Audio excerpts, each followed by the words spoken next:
I knew I was breaking every rule in the book the moment I realized I was counting down the hours until her next appointment. My name is Dr. Sarah Chen, and for 12 years, I've maintained perfect professional boundaries. I've treated thousands of patients, navigated countless difficult diagnoses, and never once let my personal feelings compromise my medical judgment.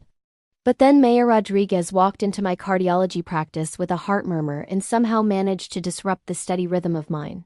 It started innocently enough. She was a referral from a general practitioner who detected an irregular heartbeat during a routine physical. Maya was 34, a high school art teacher with paint-stained fingers and a laugh that seemed to fill my entire examination room.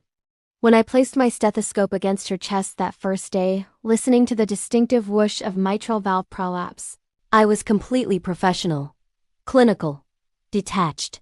"Is it serious?" she'd asked, her dark eyes meeting mine with a vulnerability that made something shift inside me. "It's manageable," I assured her, removing the stethoscope and creating what I thought was a safe distance. "We'll need to monitor it, run some tests, but most people with MVP live completely normal lives." She smiled then, a genuine smile that crinkled the corners of her eyes. "That's a relief. I have a lot of living left to do." I should have referred her to another cardiologist right then. Looking back, that would have been the ethical thing to do. But I told myself I was being ridiculous, that this was just a fleeting attraction that would fade once I got to know her as simply another patient. I was wrong. Over the next 3 months, Maya came in for regular monitoring. Each appointment was supposed to be a routine check her blood pressure, review her echocardiogram results, adjust her beta blockers if necessary. But somewhere between discussing sodium intake and exercise limitations, we started actually talking. She told me about her students, about the mural project they were working on for the school library. I found myself sharing stories about medical school, about my own struggles with perfectionism and the pressure to always have the right answers. "You know what I love about art?" she said during one appointment, after I confessed my anxiety about a complex case I was working on. "There's no single right answer.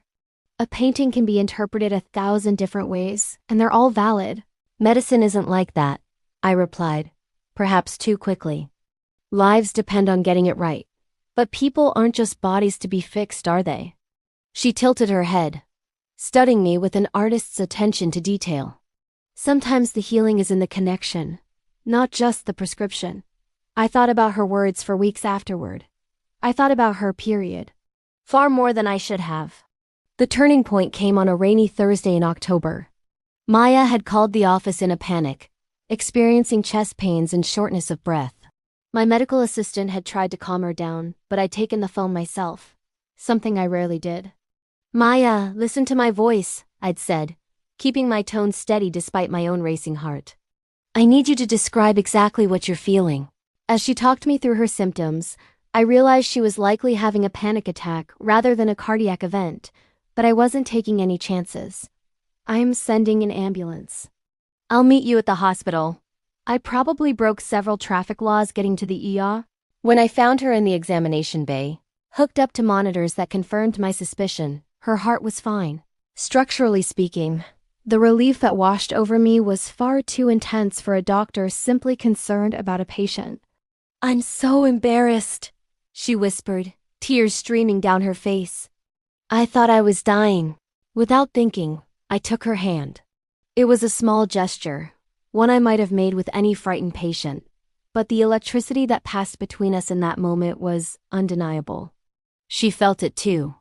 I could see it in the way her eyes widened, in the catch of her breath that had nothing to do with anxiety. I should have let go. I didn't. "You're okay," I said softly. "Your heart is strong." "But Maya, we need to talk about your stress levels." "What's going on?" That's when she broke down completely. Her father had been diagnosed with early-onset Alzheimer's.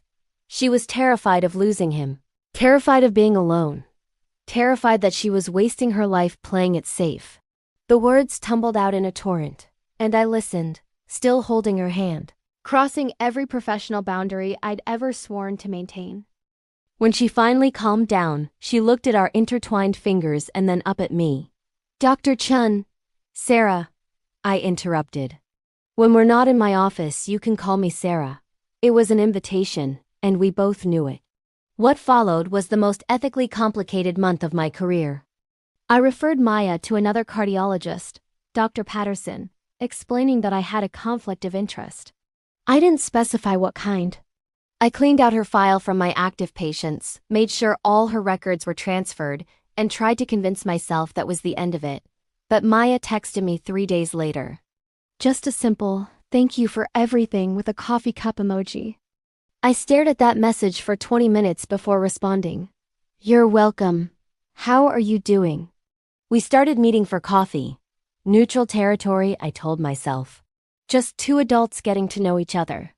But there was nothing neutral about the way my stomach flipped when I saw her waiting at our usual corner table, or how the hours seemed to compress into minutes when we were together. "I've never felt this way about a woman before," she admitted, one evening as we walked through the park near my apartment. The autumn leaves crunched beneath our feet, and the air smelled like rain and possibility. "Neither have I confessed. I've always known I was bisexual, but I've never let myself really explore it. My career always came first." She stopped walking and turned to face me. "And now I'm terrified," I admitted, "of what this means. Of what I could lose.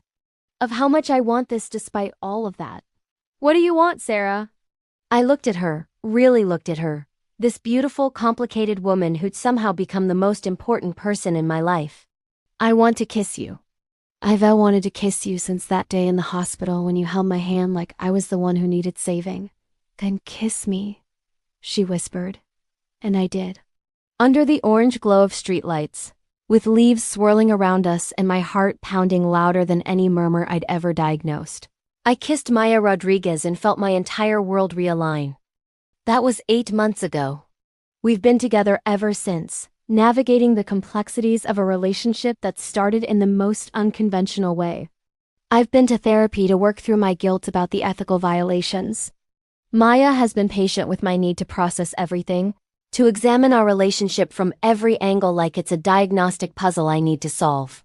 "You can't science your way through love," she told me last week, laughing as I tried to explain the neurochemistry of attachment over dinner. "Sometimes you just have to feel it." She's right, of course. She usually is. And what I feel is terrifying and exhilarating in equal measure. I feel like I've been living my entire life in black and white, and she's taught me to see in color. Every day with her is a revelation, her passion for art, her ability to find beauty in ordinary moments, the way she makes me laugh until my ribs ache. Her father's condition has progressed, and I've been there for the difficult appointments, holding her hand the way she once held mine. We're talking about moving in together, about building a life that neither of us had quite imagined but both of us desperately want. Sometimes, late at night, I still worry about the rules I broke. About whether I should have been stronger, more disciplined, more professional. But then Maya rolls over in bed and smiles at me in the darkness, and I realize that some diagnoses require more than medical training. Some conditions can only be treated with courage and honesty, and the willingness to risk everything for connection. Love, it turns out, is the most unpredictable variable in any equation. It doesn't follow protocols or respect boundaries. It simply is urgent and insistent, and absolutely impossible to ignore. I'm Dr. Sarah Chen, and I fell in love with my patient. It was unethical, complicated, and against every rule in my profession. It was also the best diagnosis I've ever made. Have you ever faced a choice between following the rules and following your heart? Have you found love in the most unexpected place, or struggled with feelings that challenged everything you thought you knew about yourself? Share your story in the comments below, because sometimes the most powerful medicine is knowing we're not alone in our complicated, beautiful, messy human experiences.